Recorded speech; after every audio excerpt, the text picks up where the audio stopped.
How to fix Stripe payments not showing on Shopify. Well, to do this, we have to go to our settings first, and we want to go to the bottom left here where it says settings right next to the gear icon.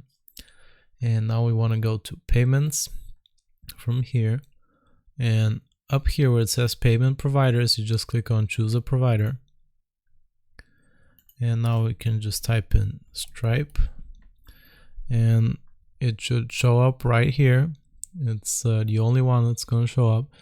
You, as a provider, you just click on that and it will take you to their page, and now you can enter your email and you just follow the steps.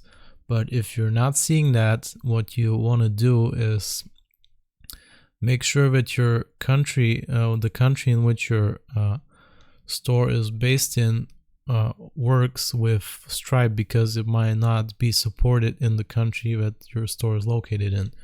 So you might want to change from store details, you might want to change the business address of your, and under the billing information of your store, and that will enable the Stripe payment methods in your online store. And that's it.